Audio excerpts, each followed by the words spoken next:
Hi hello नमस्कार. आज मी तांदूळाचं पीठ, रवा आणि दही यापासूनची एक रेसिपी बनवते आहे. 2 वाट्या मी तांदूळाचं पीठ घेतलं आहे. 1 वाटी बारीक रवा कोणताही बारीक किंवा त्यापेक्षा थोडासा जाडसर असला चालेल. हा रवा 1 वाटी आणि ही अर्धी वाटी दही घेतलं आहे. इथे मी 1 वाटी तांदूळाचं पीठ घेतलं आहे, एक भांडं घेऊन त्याच्यामध्ये टाकलं आहे. आणि ही दुसरी वाटी तांदळाचं पीठ, दोन्ही वाट्या तांदूळाचं पीठ घेतलं आहे. आता बारीक रवा घेतला 1 वाटी.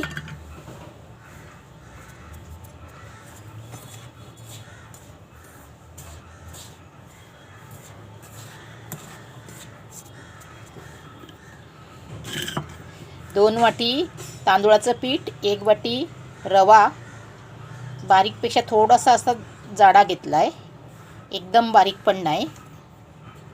आणि ही अर्धा वाटी दही घेतलं आहे.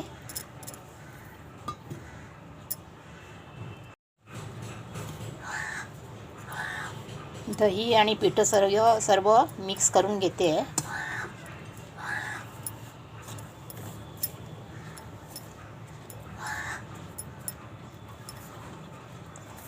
आज मी झटपट होणारी तांदळाची इडली बनवते आहे.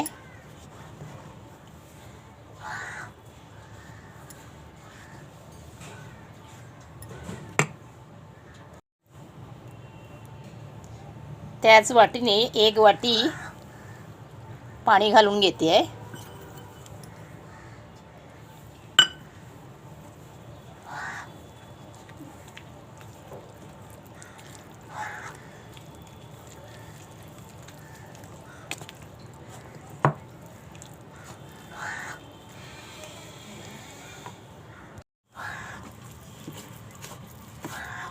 जास्त पातळ नाही करायचं, जरा घट्टच ठेवायचं, कारण मी ह्याची इडली बनवते आहे. इडलीसाठी जास्त पातळ नको आहे.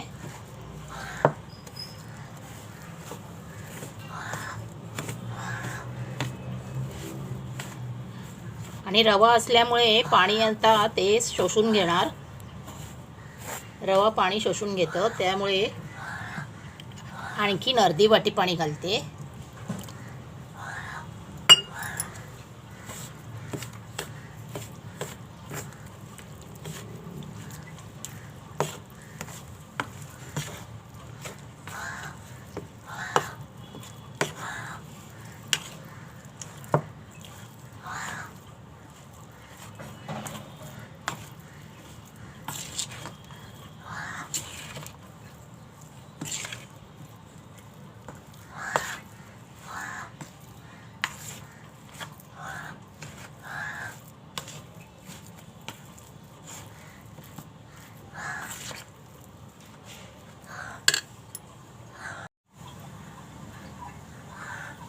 अजून अर्धी वाटी पाणी घालते.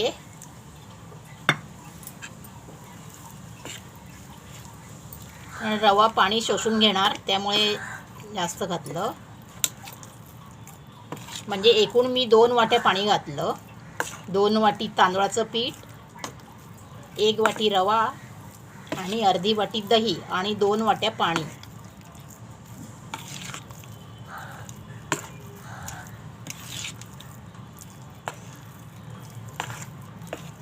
हे आता मी अर्धा तासासाठी बाजूला ठेवून देते.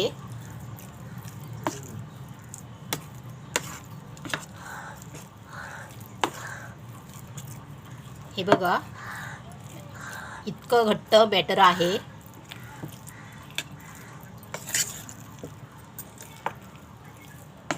आणि अर्धा तास ठेवल्यानंतर परत जर पाणी लागलं तर घालता येईल.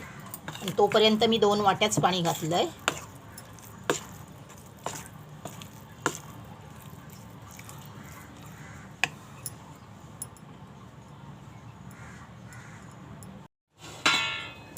आता हे झाकण मारून अर्धा तास मी बाजूला ठेवते. अर्ध्या तासानंतर पुढची कृती करते. हे बघा, हे 20 मिनिटानंतर इतकं घट्ट झालं आहे. रव्याने पाणी एक्झॉस्ट केलं आहे. अजून याला पाणी लागेल थोडंसं आणि थोडं अर्धी वाटी पाणी अजून घातलं.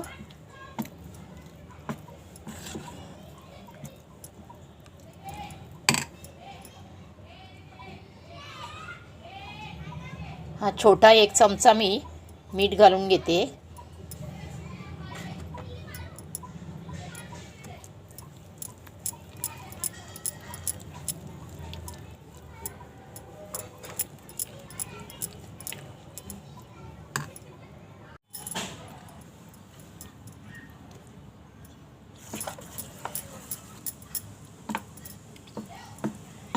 मीठ चांगलं ढवळून घेते मीठ घातल्यावर.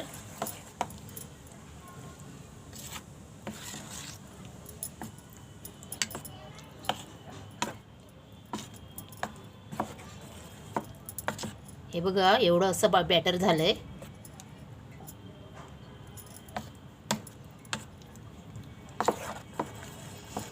इडल्यासाठी हे अगदी परफेक्ट आहे.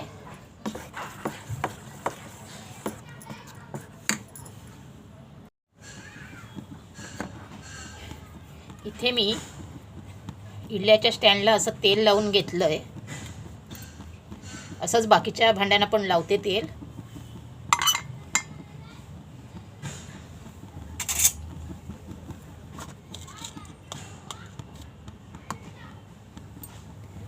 चिमूटभर हा बघा एवढा पाव चमचा मी बेकिंग सोडा टाकते आहे यामध्ये.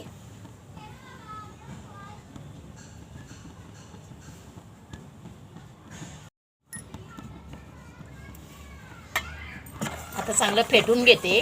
बेकिंग सोडा टाकला म्हणजे हे मी लगेच करते आहे इडल्या मी ह्या लगेच करून घेते म्हणून मी बेकिंग सोडा टाकला. नाहीतर आदल्या दिवशी जर भिजत ठेवलं आणि 5-6 तास ठेवून नंतर करायला घेतलं तर मग बेकिंग सोडा टाकायची काही गरज नाही. हे लगेच करते म्हणून बेकिंग सोडा टाकला आहे.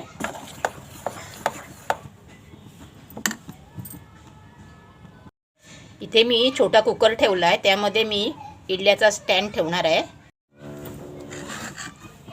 आता हे अगदी परफेक्ट बॅटर झालंय तयार.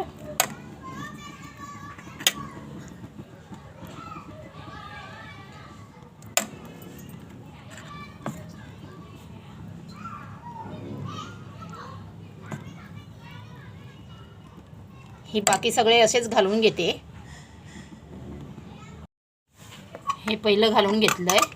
आता हे याच्यावर ठेवते.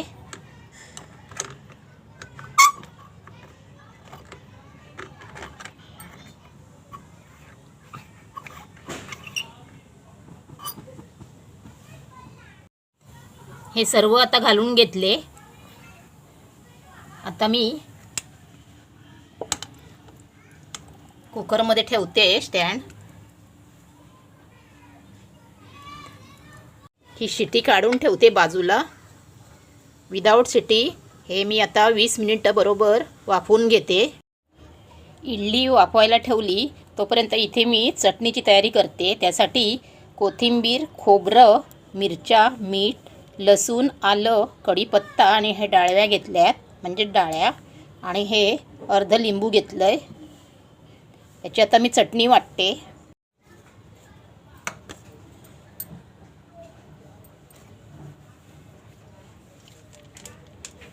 कोथिंबीर, डाळव्या, कढीपत्ता, लसूण, आल्याचा तुकडा अर्धा इंच आणि हे खोबरं घालून घेते. मिरच्या, हे लास्टला मीठ घालते. अर्धा चमचा मीठ आहे. आता बारीक वाटून घेते चटणी. चटणी वाटून घेतली आहे. ही बघा छान चविष्ट लागते ही अशी अशा प्रकारे बनवलेली चटणी.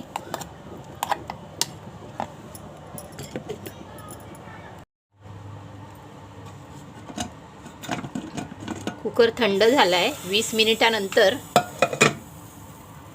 मी उघडलं. कुकर उघडलाय. छान झाली, उकडली आहेत, एकदम सॉफ्ट सॉफ्ट दिसत आहेत. थोडा वेळ अजून थंड करते आणि मग दाखवते पुढची कृती.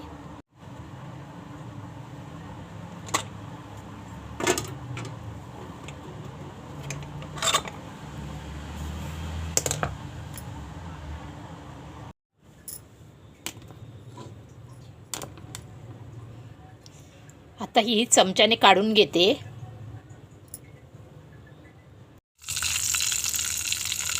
इथे मी फोडणी दिली आहे, जिरं, राई आणि कढीपत्ता, आणि हे आता चटणीवर घालून घेते.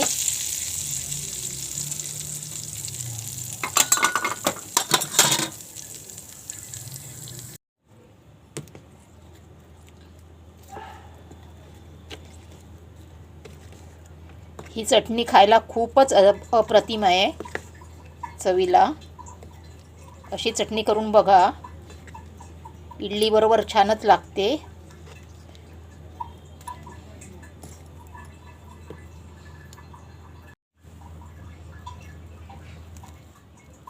चमच्याने आता इडली काढून घेते.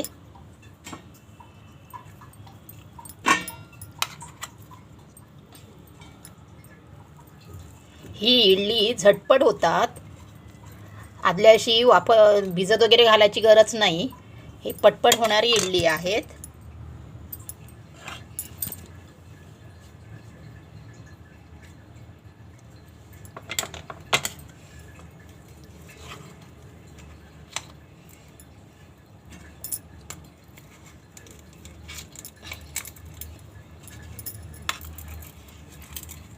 आयत्या वेळेला करायला झटपट होणारी अशी आहेत. नक्की करून बघा आणि माझी रेसिपी कशी वाटली नक्की कमेंट करून सांगा. लाईक करा, शेअर करा आणि सबस्क्राईब करायला विसरू नका प्लीज.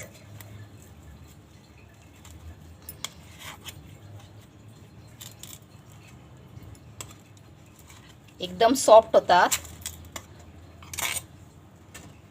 आणि झटपटही होतात. फक्त अर्धा तास लागतो सर्व प्रोसिजर करायला.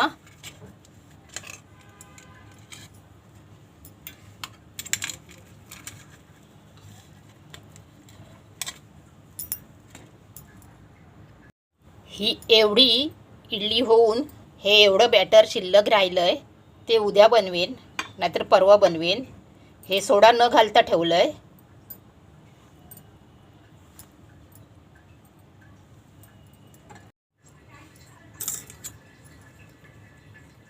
इडली चटणी तयार आहे, छान चविष्ट, एकदम सॉफ्ट होतात. ही बघा,